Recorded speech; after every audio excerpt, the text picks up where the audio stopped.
Show me the crypto. Show me the crypto. Show me the crypto. In a world on the brink of disruption, two men will bring you clarity by interviewing some of the most intelligent and influential names in the blockchain world. Welcome to Show Me the Crypto with your hosts, Wade Patterson and Ulf Lonergan. Well, hi there, and welcome to Show Me the Crypto. My name's Wade Patterson. And I'm Ulf Lonergan. We're a couple of friends from Canada who love learning about cryptocurrencies and blockchain technology, and we're happy you're along for the ride. Whether you're a crypto virgin or you know your way around the block, we hope our interviews with some of the most intelligent and influential people in the blockchain space help deliver you with value. And on this episode, we're joined by Alex Wilson, co-founder of The Giving Block. Prior to launching The Giving Block, Alex worked with Fortune 500 companies as a management consultant and happened to end up on a team that was focused on emerging technologies. That introduction to blockchain led Alex down the crypto rabbit hole, and in 2018, he and Pat Duffy co-founded the Giving Block with a mission of making it easy for nonprofits to accept cryptocurrency donations. Alex, welcome to Show Me the Crypto. Hey guys, thanks for having me on. Yeah, we're stoked to have you. And so I touched on this in the bio, but can you give some context around what your initial impression of crypto was when you discovered blockchain technology for the first time? Yeah, so it was kind of a combination. You mentioned one of them, and that was my last job as a management consultant. You know, that part was more around like the enterprise blockchain stuff. And at first, I don't know, I guess I was delusional as everyone else and thought blockchain was going to solve every problem in the world, right?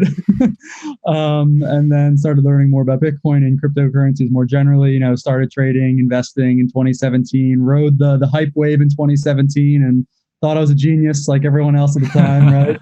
Like everyone right now. Yeah, exactly. Like everyone right now. But what really actually ended up getting me the most excited about cryptocurrency, I started hearing about it more and more in sort of, I would say, libertarian circles, and even some of like the human rights angles of it, right?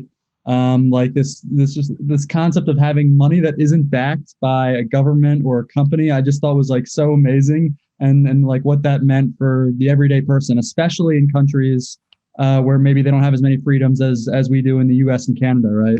It's a game changer. 100%. And at what point did you and Pat come together and come up with this idea for the Giving Block? Yeah, so it's funny. So Pat and I went to college together, and for the longest time, Pat was actually pretty anti-crypto. He was a huge skeptic, and you know, I just kept sending him stuff like the Bitcoin white paper, like articles here and there, and eventually he came on board, started trading crypto too in 2017. And he actually was working at a nonprofit at the time. And we saw things like the Pineapple Fund happening. Are you guys familiar with the Pineapple Fund? I'm not, no. So at the end of 2017, someone posted on Reddit basically saying, hey, I made $1 gazillion investing in Bitcoin and I want to give most of it away now. Like, hey, nonprofits, apply below. And ended up giving away $56 million worth of Bitcoin to 60 different nonprofits on Reddit. It's amazing. And we basically saw them and others trying to give Bitcoin to charities and them having no clue how to accept it. And we realized there wasn't really an easy way for them to do so. I mean, sure, anyone can, you know, download a wallet or open an exchange account. But that's, you know, not the best when you're trying to accept donations on their website and stuff like that. So that's how the idea was born. We basically pitched his boss on like, hey, we want to make it easy for nonprofits to accept crypto. And after a lot of convincing and answering the usual questions of, you know, I thought crypto was just for money laundering, we eventually got them on board to let us basically pilot it with them for a year while we built the product. And then, you know, fast forward a couple of years and, you know, we opened it up to everyone. That's awesome. So what is specifically the process for maybe someone who's listening, who's part of a nonprofit? How do they go about doing this and being able to accept those donations? Yeah. So one big thing is it's pretty high touch the way we do it. We really kind of hold your hand through the whole process, everything from the compliance onboarding for getting the back end set up, and then getting, your donation page and the donation widget set up and all that kind of stuff. So we've got people that kind of guide them through the whole process. But of course, one of the big components of getting onboarded is we open up a cryptocurrency exchange account for them. We've partnered with Gemini actually. So they handle all the back end stuff. So they've got to go through their usual compliance stuff, which is almost like opening a bank account. So nothing too surprising. And I imagine that you accept, or these charities can accept Bitcoin. Are there other cryptocurrencies as well that are also acceptable through the Giving Block? Yeah, so right now we accept about 13 different cryptocurrencies. So of course, Bitcoin, Ethereum, Litecoin, Zcash, a bunch of ERC20 tokens, like BAT and Link, for example, or DAI and GUSD. We're in the process of adding support for more, probably a total of about 30 pretty soon. And the big thing to keep in mind with that is, in a lot of countries, trading from one crypto to another is actually a taxable event. So you want to give the donor flexibility to be able to donate in as many different cryptocurrencies as possible. But obviously, we're not going to list all 5,000 or whatever it is on CoinGecko, right? Yeah, 100%. So what pushback, if any, have you gotten? Because it seems like a no-brainer to be able to accept these donations, the fact that you'll have access to more funds. But in conversations you've had with nonprofits, is there any friction, or if so, what are their pain points in wanting to do this? There's a lot of friction. So it's, we're basically trying to sell something innovative to one of the least innovative industries out there. So it's always been an uphill battle. Nonprofits aren't necessarily ever known for being innovative, but hopefully we're helping change that. But in general, you have skeptics at nonprofits, just like you have skeptics at every company, right? So just you go through the same thing that the general public does when they talk about and think about cryptocurrencies, right? So like the headlines of, I don't know, this is used for money laundering, or this is just for criminals, or Silk Road, right? So like walking them through all like the history of it, and basically there's a lot of education involved. But it's funny, sometimes the biggest skeptics end up becoming the biggest supporters, and they're the ones like sending us a CoinDesk article at like 2 a.m. like, hey, did you see this? Like, how can we do a charitable component of this? That's awesome. In that regard, has it at all gotten easier over time? Since from the time you started pitching this to charities until today? Yeah, it's definitely gotten easier. Big headlines like, Tesla and Elon Musk buying Bitcoin goes a long way in reassuring them that there's people out there using it and they're buying it. And they're always surprised to hear like, oh, wow, the entire crypto market cap is worth 2 trillion now. That usually blows their mind. They're like, oh, I thought this was like, 10 guys on the internet trading with each other. So it's definitely getting easier as they're exposed to it more and more. So there's an obvious benefit here for the nonprofits to receive more donations. But in terms of, I've heard you say this on other interviews, that there's actually tax efficiencies or benefits for donors themselves. Do you mind kind of explaining what that is? Yeah, and I'll kind of explain this from like a US centric lens, although it's relatively similar in a lot of other countries. So, you guys have probably seen the headlines of like, let's say Jack Dorsey, for example, donating $1 billion worth of Square stock to I can't remember how many nonprofits, but a lot. Yeah. There's a reason he's donating stocks instead of just writing a check. And the reason is, the IRS treats cryptocurrency, stocks, and other things as property. So when you donate appreciated property like crypto, the donor doesn't have to pay capital gains taxes, and you get a fair market value deduction at the time of donation. And the nonprofit, because they're a nonprofit, doesn't pay taxes on it. So It's really a win-win all around. And, for a lot of people, that's like a 30% difference. You're getting a 30% higher deduction. You're donating 30% more, and the nonprofit's getting 30% more. So it's pretty incredible compared to, using a credit card or something. It seems like it almost comes down to who would you rather give some of your money to, the government or your favorite nonprofit type thing? Yeah, we use a similar slogan like, would you rather donate to the IRS or your favorite nonprofit? And I think that really resonates with a lot of people, especially in crypto, just because of how people in crypto are, right? Yeah, exactly. And I would imagine last year, so almost a year exactly from now, when we're recording this, about a year and a month, we entered this time of uncertainty, right? Mid-March, where at least here in Canada, I think for a lot of the states, a lot of places starting to go into lockdown, people working from home. And with that level of uncertainty, people were tight on their finances, not wanting to be spending in areas that maybe they would have previously. First off, how did that affect the nonprofit sector? And then the second question is, did you see a growth in companies coming to you looking for innovative ways to donate? Yeah. So overall, the impact on the nonprofit industry was pretty devastating. And to be honest, pretty similar or maybe even worse than like the impact on small businesses that had to close, right? So like the overall economic impact, of course, hits them pretty hard too. Because, if you lose your job, you're probably not donating that month, right? Things like that. So there's a lot of nonprofits that unfortunately, just didn't make it, just like a lot of businesses just didn't make it and don't exist anymore. And then there's the other side of the spectrum too, though, where some nonprofits were really good at, pivoting and changing what they're doing or how they're messaging it and, raising more money than ever. For example, the ones that, provided a lot of COVID relief, or a really good example, I would say, is when we worked with No Kid Hungry. Right. They were providing meals to kids who would have normally gotten them in school, but now we're basically going hungry for, almost a year when they were out of school, right?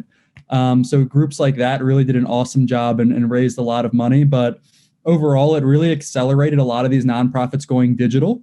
Because as you can imagine, a lot of these nonprofits still relied a lot on, like literal physical events, like a nonprofit gala, a charity walk, a charity golf tournament, that kind of stuff. So it was kind of like an adapt or die kind of situation, right? Like they have their galas online now. They have all these other events online.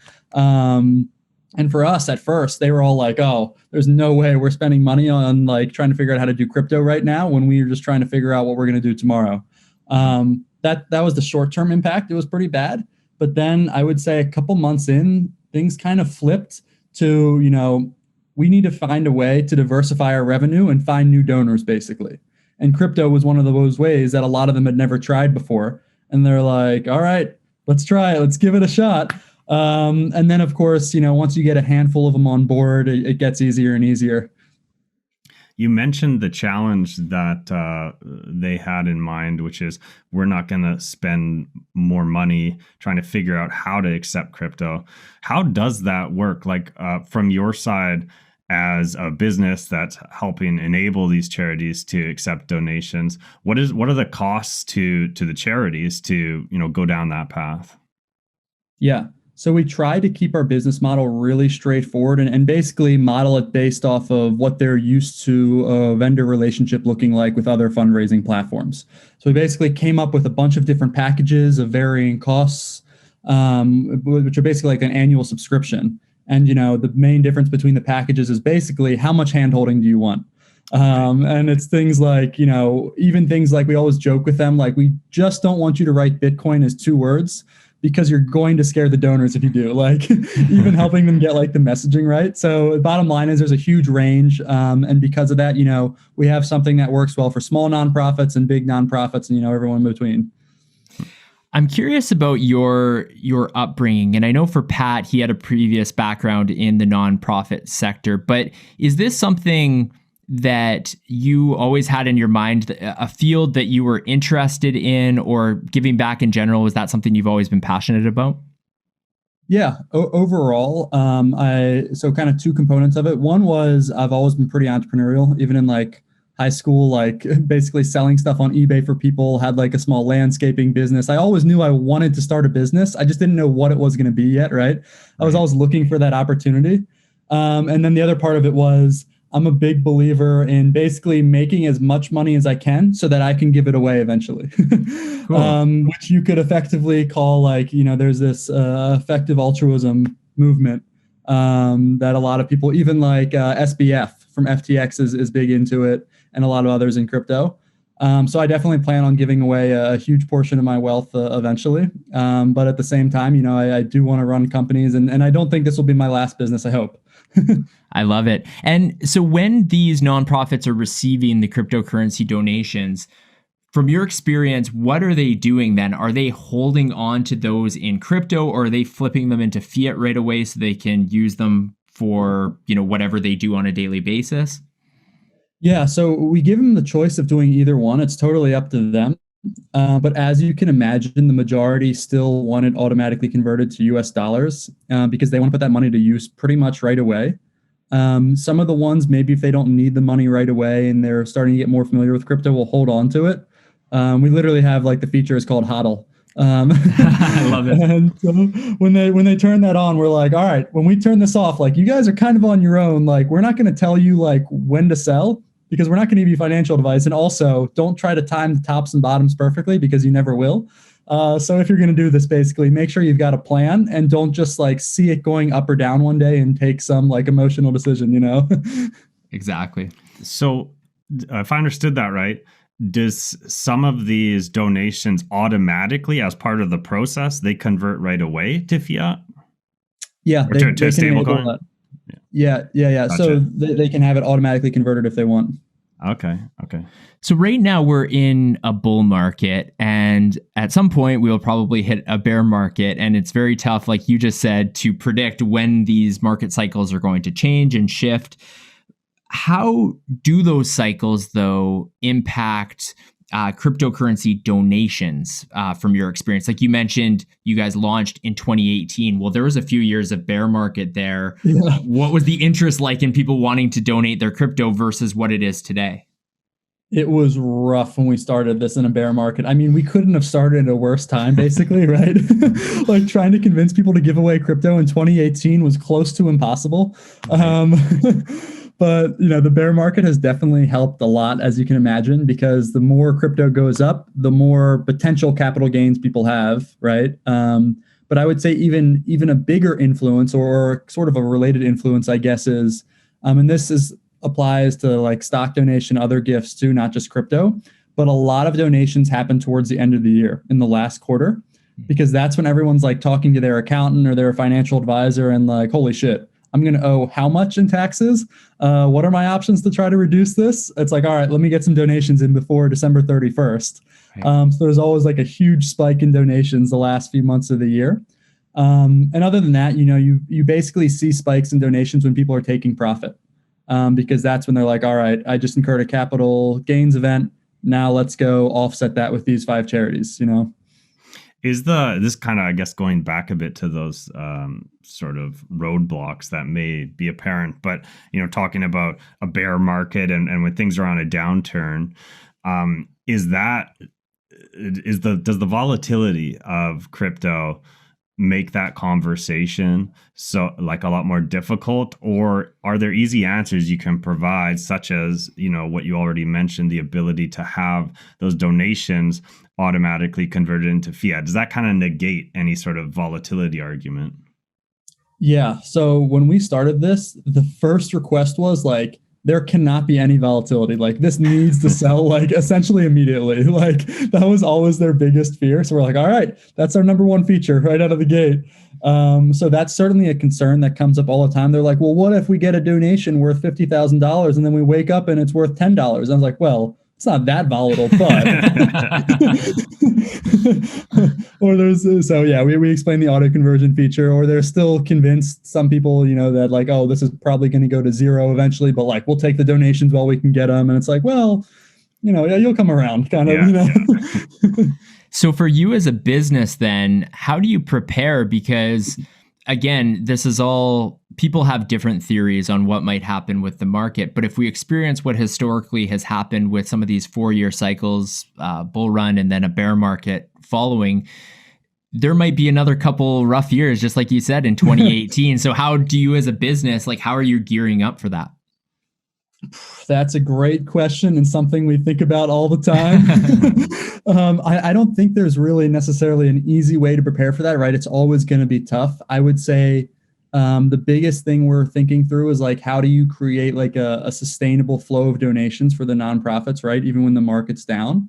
And I think the biggest is just continuing to get in front of more and more crypto users and just keep growing that pool of potential donors that we're getting in front of. So hopefully, even if the market goes down, we're getting in front of more and more people over time, basically, to help hopefully smooth that out a good bit.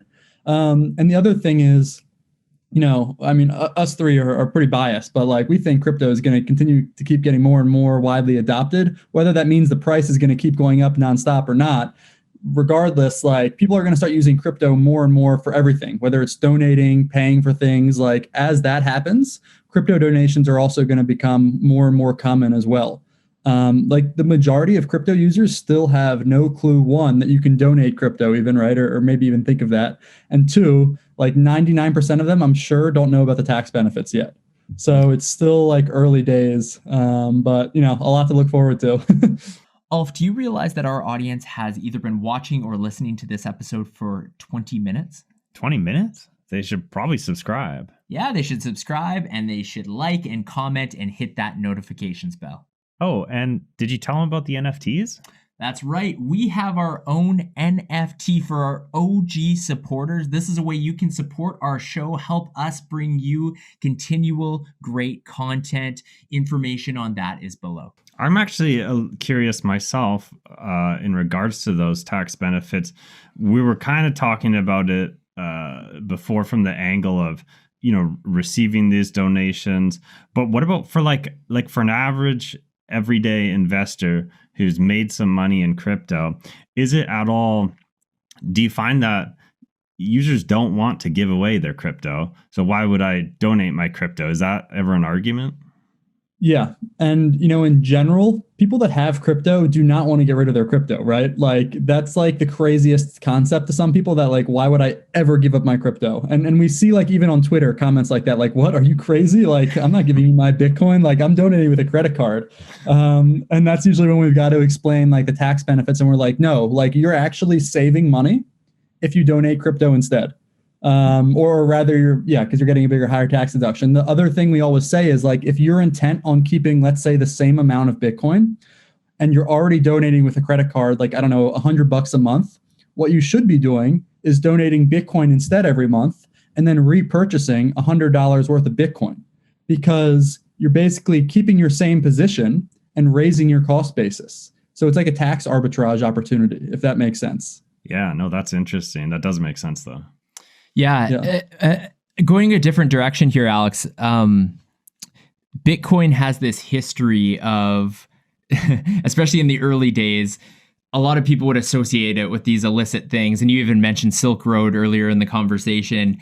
And what you're doing is interesting because it's quite the opposite. It's giving crypto and Bitcoin like this really positive connotation as opposed to what it's historically been associated with. And this isn't, I don't know if I have a question here, but just other than how does it feel to be involved in something like that? Yeah, I mean, one of the reasons we're doing this is because we love crypto, right? We want to see crypto get adopted. And in a lot of ways, we see this as one massive PR campaign for the industry, right? We always say, like, imagine if you heard about crypto for the first time because your favorite charity just got $1 million Bitcoin donation. Like being introduced to crypto in that way is so different than how most people learn about crypto. And, when these nonprofits get donations, they talk about them. I mean, they're playing a huge role in adoption. Some of these clients we work with have millions of followers across their social media channels and are posting in a very positive way about Bitcoin and cryptocurrencies in general. So we really think it's hard to measure, right? But it's certainly having an impact on people and how they view cryptocurrency. I love it. As a Bitcoin and crypto enthusiast, it's so awesome to just talk to someone even who's, doing something so positive in this space. Because let's face it, a lot of the time, all we're talking about is price, price movements and things like that, which is kind of like the greedier side of humans too. So even if we're not talking about straight up, criminal activity, it's still just nice to talk about something that's charitable. It's all about giving. It's a good feel thing, right? But one thing I wanted to ask about is I noticed on your website, you've got these hashtags for Bitcoin Tuesday and bag season. Can you tell us a little bit about those and what they mean? Yeah. So are you guys familiar with Giving Tuesday? It's really more US centric, but it started to go global. This is the first time I've heard of it. Mm-hmm. Okay, so Giving Tuesday is the biggest day of donations around the world every year, and it's always the Tuesday after Thanksgiving. So last year, for example, it was December 1st. This year, I think it's going to be like one of the last days in November. But basically, it's this day where everyone goes all out, trying to raise money for nonprofits. And, it's right after Cyber Monday. So it's like, all right, I just bought a new TV. Like, I'm going to donate now the next day. And I think last year, something like maybe $400 or $500 were raised on that day alone for nonprofits. Wow. And so we're like, all right, well, we need a crypto version, right? We're going to start our own Bitcoin Tuesday and run it in parallel. Cool. And then basically we're like, all right, well, we're obviously going to want to keep promoting something along these lines, like through December and through the end of the year when everyone's thinking about donations. So we created bag season, and, there's kind of two pieces of it, like bags, like you think about in crypto, like donate your bags. But then BAG also like Bitcoin annual gifts. So, that's something we'll keep doing every year. We'll just keep doing like a massive campaign, always for like the last month of the year. And last year it was awesome. In December, we raised millions of dollars in crypto donations. So, Alex, you were named one of Cointelegraph's 100 most notable people in the blockchain space for 2021. What does that kind of recognition mean to you? Yeah, I mean, it was awesome to see. I don't know if there were any other people or companies on those lists that were doing charitable work. I think we were probably the only one. We were hoping they were going to put my co-founder on there with me. So it's really a group effort between the two of us. I mean, we started this together and we're co-founders. So we were joking with them that, he'll be on it next year. I got it this year. Does this give you some sort of bragging rights, or? Yeah, I guess so. I'm going to have to remind him about it all the time, I guess. No, but it was awesome to see. And Cointelegraph in general has been an awesome partner in promoting charitable use cases for crypto. And every piece like that really helps get the word out there, right, about crypto donations. We want to make donating crypto more top of mind. And being on lists like that, having good coverage about our clients and the campaigns we're running, every little piece we can do to get in front of more crypto users is really helpful. One of the things that I think so cool is that did you say you discovered the space in 2017, or was it? Yeah, 2017 was when I first actually started buying crypto. And I just saw it mentioned before then, but never really took it seriously. So this is what I love. People who, I think most people who discovered crypto in 2017 saw these meteoric price raises or the upward trend of prices. And then suddenly, early 2018, as we know, this massive crash and then years of bear market. And the few who stuck around during that time, it was the very few, it was the very minority and that kind of thing. So I guess the question for you, starting the company, was that a difficult thing to do after seeing like the prices fall that far? Yeah, it was brutal. And like everyone else in crypto, we're like, all right, this has got to be the bottom, right? It can't just keep going down. And then it just kept going down. We're like, whew, it's going to be a tougher and tougher pitch to nonprofits when they just see the price going down every day for over a year. But in the end, I think that's part of the reason why things have been so successful now, is because we had to start in pretty much the worst environment ever. And I think, even outside of crypto, there's lots of examples of companies like Uber starting during a financial crisis. And in some ways, you have less competition when you're starting when everyone else is struggling, right? You can kind of build that base with less competition in a lot of ways. And then you learn a lot in the process because you're having to do everything so well to even make it work that once things do turn around and get better, that just gets, it's exponential. 100%. Awesome. Alex, this has been an awesome conversation. You're going to be episode number 20, and we've never had a guest like you who's doing what you do. So this is really cool. But we like to end every episode of Show Me the Crypto with a 3-question segment called You Had Me at Crypto. All right, Alex, you ready for this? Yeah. Who's your favorite person to follow in the crypto space? Favorite person following the crypto space? I actually got to say Arthur Hayes. I am a huge fan every time he puts out a blog post. And I know people have mixed opinions about Arthur Hayes and BitMEX and everything, but I love jumping into those blog posts when he puts those out. Cool. What will the price of Bitcoin be 10 years from now? 10 years. That's a long time. Yeah. let's say I think a million is certainly in reach. That is the most popular answer by Indeed. far. Most people say $1 million. Love it. Yeah, it always gets me thinking, like, is the herd generally right or wrong? Because if everybody's thinking $1 million, we're either, and if it's that, we're usually wrong. Are we wrong and it's going to be way higher, or are we wrong and it's going to be way lower? That's the Time real will tell. question. Time will tell. I would actually bet probably higher in the scenario, because if you think about 10 years, Bitcoin's only been around for a little bit longer than 10 years, right? So hopefully higher. I tend to agree with you on that. All right. Third question here. What is the most underrated coin or project in crypto? What about Bitcoin? That's fair. That's a fair answer. We'll take it. Absolutely. I like that one. Awesome. Alex, this has been a wicked episode. Thank you so much for joining Ulf and I on this episode of Show Me the Crypto. Thanks, guys. Thanks for having me. Thank you for listening to Show Me the Crypto. Please make sure to subscribe as well as rate and review this podcast.